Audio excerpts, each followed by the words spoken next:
Bonjour et bienvenue, voici notre tour d'horizon économique, géopolitique, sanitaire et boursier. Nous sommes le vendredi 12 juin et pour comprendre comment tourne cette planète finance de nouveau en proie à une hyper volatilité, c'est sur la bourse au quotidien et nulle part ailleurs et l'épisode du jour s'intitulera Le cas Hertz ou pourquoi injecter une bombe anti-crevaison dans un pneu déchiqueté.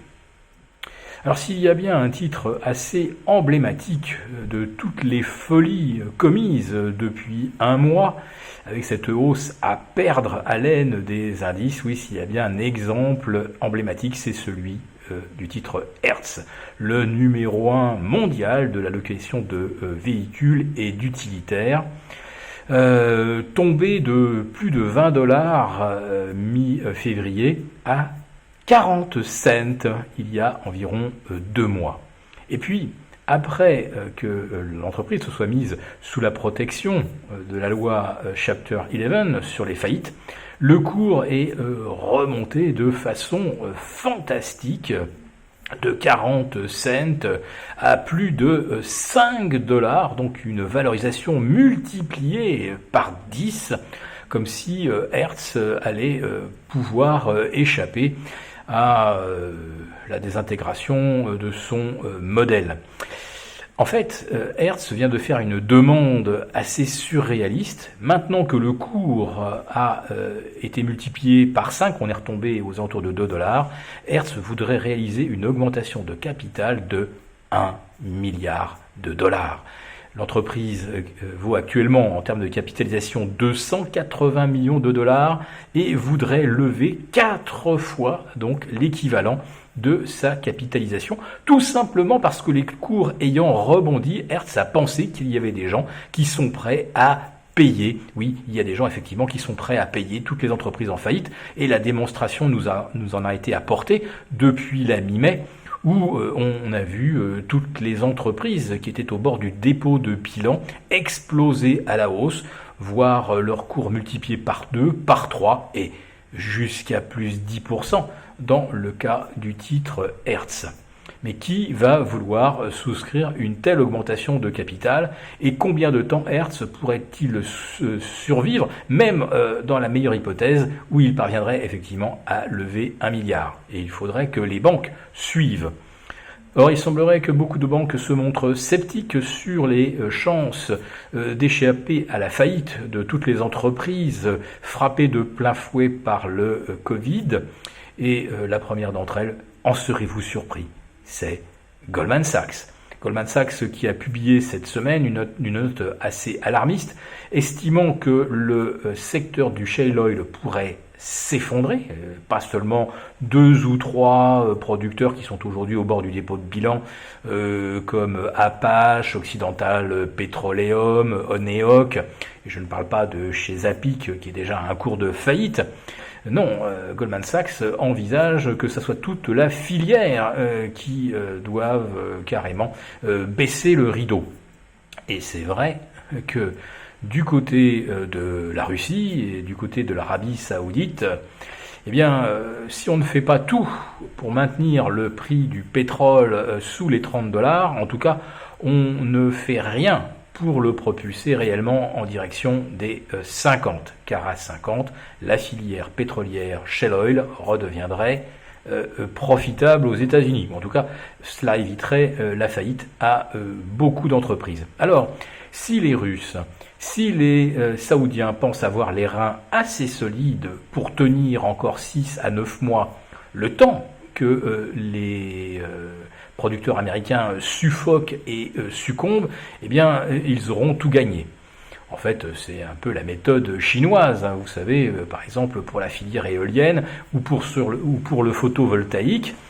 Les Chinois ont laissé les Européens faire des avancées technologiques, les ont copiés, ensuite ont vendu des panneaux solaires à perte des génératrices sur les éoliennes également à perte, jusqu'à ce que tous les concurrents suffoquent, jettent l'éponge et qu'ils demeurent donc seuls au monde avec un quasi monopole. Donc je pense qu'il y a effectivement une volonté, en tout cas de la part de Moscou c'est certain, et de l'Arabie Saoudite ça nous paraît peu douteux, il y a une vraie volonté de piloter les prix du pétrole de façon à ce que la survie des producteurs américains ne puisse pas se prolonger au-delà de la fin de l'année 2020. Alors, l'étude de Goldman Sachs, évidemment, doit faire réfléchir toutes les banques créancières du secteur du shale oil. Mais on pourrait aussi se dire qu'il y a de quoi réfléchir sur les loueurs d'immobilier commercial, les propriétaires d'ailleurs de grands centres commerciaux, de malls, etc. Car on est peut-être au bord d'un nouveau reconfinement. Alors, certes partiel, le secrétaire d'État américain au Trésor, Stephen Mnuchin, a expliqué qu'on ne referait pas un confinement global, que ce sera évidemment secteur par secteur. Néanmoins, de nouveau, on pourrait avoir des mesures de restriction d'accès aux centres commerciaux, voire des fermetures, et cela ralentira encore le rebond de l'économie américaine. Alors la Fed, elle, eh bien, elle a expliqué avant-hier, mercredi, qu'elle est prête à en faire plus, mais est-ce que l'on n'est pas en train là, comme je le disais dans le titre, d'injecter de la mousse anti-crevaison dans un pneu complètement déchiqueté? Et dans ce cas, vous pouvez mettre une bombe, 3 bombes, 10 bombes, la mousse va s'échapper de partout. Ou pour reprendre une autre image, le navire faisant eau de toutes parts, ce n'est pas en écopant avec des seaux qu'on va réussir à remettre le navire à flot. Oui, je pense que cette image est assez juste. La bombe anti-crevaison, il faut l'injecter quand on a un clou, une petite fissure, quand les choses sont réparables. Mais quand tout est disloqué, rajouter de la liquidité ou rajouter de la mousse monétaire, eh bien, ça fait peut-être forte impression au départ sur Wall Street, ça fait forte impression sur les marchés obligataires, les spreads sont écrasés, mais après, la réalité, eh bien, elle est évidemment ce que l'on connaît, elle est incontournable.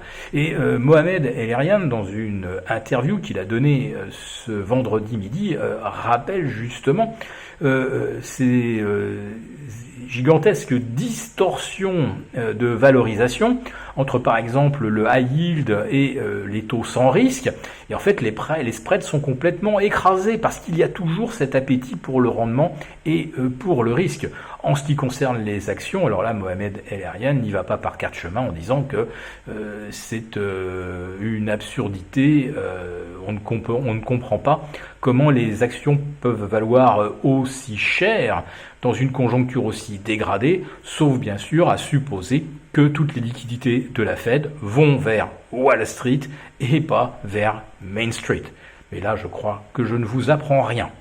Alors, on vient d'avoir une première grosse alerte à la baisse jeudi. De nombreux supports court terme ont été cassés.